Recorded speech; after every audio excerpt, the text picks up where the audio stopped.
আমার চ্যানেলে তোমাদের সকলকে স্বাগত। আজ আমরা ক্লাস 4-এর রায়ান মার্টিন প্রশ্নবিচিত্রা থেকে পরিবেশের তৃতীয় পর্যায়ক্রমিক মূল্যায়নের 11 নম্বর স্কুল সলভ করব।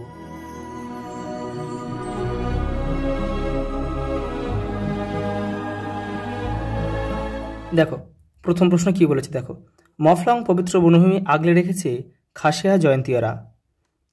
দেখো চা পান করা আমরা চীন দেশ থেকে শিখেছি।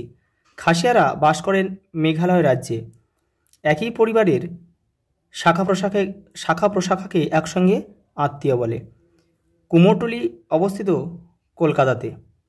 ডোকরার মূর্তি তৈরি হয় ধুনোর ছাঁচে। সূর্য মন্দিরটা একটা রথের মতো। চার্চকে গির্জা বলে। আমাদের দেশের সবচেয়ে পুরনো জাদুঘর আছে কলকাতায়, যেটা হচ্ছে ভারতীয় মিউজিয়াম বা ইন্ডিয়ান মিউজিয়াম নামে কিন্তু পরিচিত। দেখো পল্লীর গান হলো সমাজের আদি গান।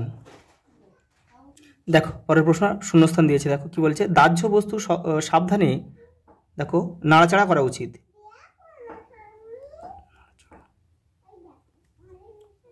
পরেরটা দেখো, প্লাস্টিক বোতল মাটিতে মিশে যায় না। কেউ কেউ কাঠ চেরাই কলে কাজ করেন। টোপর তৈরি হয় শোলা দিয়ে। দেখো মালদার সুজাপুর রেশম শিল্পের জন্য বিখ্যাত। একসময় মানুষ একজোট হয়ে থাকতো, একজোট। তো দেখো এটা 119 নম্বর পেজে তোমাদের বইয়ের ওখানে উত্তরটা রয়েছে। পরেরটা দেখো, রাসমঞ্চ রয়েছে বিষ্ণুপুরে। আরাবাড়ি জঙ্গল পশ্চিম মেদিনীপুর জেলায় অবস্থিত। মাটিতে ছড়ানো বিষে শেষ হয়ে যাচ্ছে অসংখ্য প্রাণী। দুধ অত্যন্ত পুষ্টিকর পানীয়। দেখো পরের প্রশ্ন কী দিয়েছে, দেখো কোন উৎসবে কী কী খাবার তৈরি হয়। দেখো নবান্ন উৎসবে কী হয়, পায়েস ক্ষীর পিঠে। ঈদে কী হয়, সেমাই পায়েস মিষ্টি বিভিন্ন রকম মিষ্টি। বড়দিনে কেক। টুসু পরবে কী হয়, দেখো মিষ্টি হয় ছোলা ভাজা জিলিপি মুড়ি। পৌষ পার্বণে কী হয়, পিঠে পুলি। পরের প্রশ্ন দেখো বাঘ শিকার করার পর কি করে। বাঘ শিকার করার পর শিকারকে কি করে, গভীর জঙ্গলে নিরাপদ স্থানে নিয়ে গিয়ে সেখানে কিন্তু ভক্ষণ করে বা খেয়ে ফেলে। পরেরটা দেখো, সিমেন্ট গুদাম থেকে কি আসে। সিমেন্ট গুদাম থেকে সিমেন্ট আসে, যা থেকে নির্মাণ কার্য হয়। দেখো আবার সিমেন্ট গুদাম থেকে সিমেন্টের ধুলোও কিন্তু ছড়ায়, যার ফলে কিন্তু পরিবেশের দূষণ হয়, মানুষের শ্বাসকষ্ট হয়। কিন্তু বিষ্ণুইরা কীভাবে পরিবেশকে ভালোবাসে। দেখো তারা পরিবেশকে ভালোবাসে কীভাবে, তারা গাছ কাটে না, পাখি হত্যা করে না। রাখাল দাদুর ঘরের হুঁকোগুলো কোন সময়ের, দেখে না তোমাদের বইয়ের 154 নম্বর পেজে উত্তরটা রয়েছে। এই দেখো আমার ঠাকুরদার আমলে, অর্থাৎ রাখাল দাদুর ঠাকুরদার আমলের হুঁকো কিন্তু ওটা ছিল। পরেরটা দেখো, কোনোরকের মন্দির ক্রমশ নষ্ট হয়ে যাচ্ছে কেন। দেখো 157 নম্বর পেজে উত্তরটা রয়েছে। এই দেখো এই যে কলকারখানা গাড়ির ধুলোতেও স্থাপত্য কিন্তু ভাস্কর্যের ক্ষতি হয়, এইগুলোই কিন্তু কারণ। পরের প্রশ্ন দেখো, স্থাপত্য কাকে বলে। এগুলো কিন্তু আগের পেজ সেটগুলোতে বহুবার হয়েছে। 156 নম্বর পেজে তোমাদের উত্তরটা রয়েছে। এই যে দেখে নাও, এই যে স্থাপত্য কাকে বলে উদাহরণ রয়েছে, দেখে নাও, এখান থেকে করে নেবে। দেখো পরেরটা দেখো, পূর্ব ভারতের সবচেয়ে পুরনো বিজ্ঞান মিউজিয়াম কোনটি। ভারতীয় জাদুঘর বা ইন্ডিয়ান মিউজিয়াম বা কলকাতার জাদুঘর, যেটা 1814 সালে তৈরি হয়েছিল।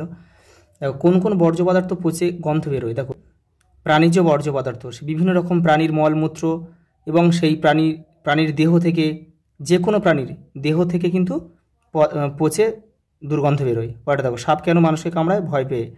কোন কোন অঞ্চলে কয়লা তোলা হয়। দেখো রানীগঞ্জ আসানসোল। দেখো পরের প্রশ্ন দেখো, সাপের কোথায় বিষ থাকে, সাপে কামড়ালে কি করা উচিত। দেখো তোমাদের বইয়ের দেখো শুধু 94 নম্বর পেজে উত্তরটা রয়েছে, দেখে নাও।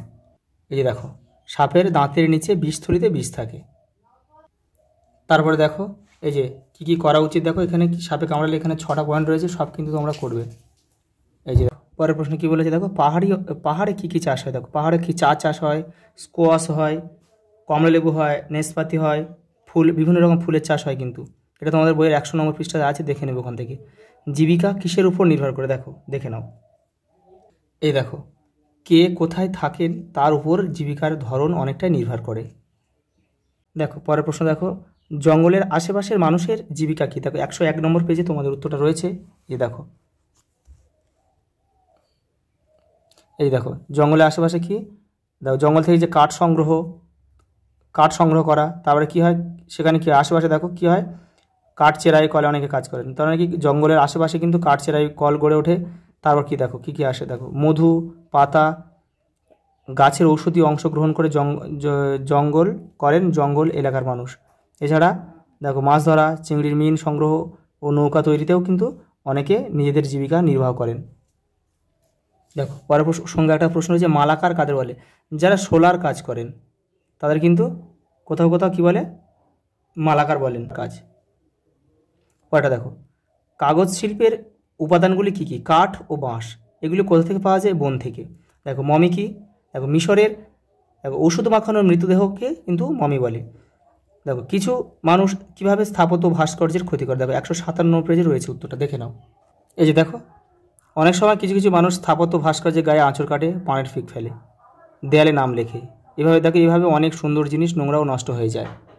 দেখো পরেরটা দেখো জামা মসজিদ কোথায় অবস্থিত? দিল্লিতে। কে এই মসজিদ বানিয়েছিল? শাহজাহান। বিষ্ণুপুরের নাম এক সময় কী ছিল? মল্লভূম। দেখো মফলং বনভূমির বর্ণনা দাও। 152 নম্বর পেজে উত্তর রয়েছে, দেখো তোমাদের বইয়ের এই যে এখান থেকে তোমরা এটা পুরোটা লিখবে কিন্তু। দেখো কোন টিনবন্দি খাবার এদেশের থেকে বিদেশে পাঠানো হয়? রসগোল্লা। আজ এই পর্যন্ত, দেখা হবে পরের ভিডিওতে।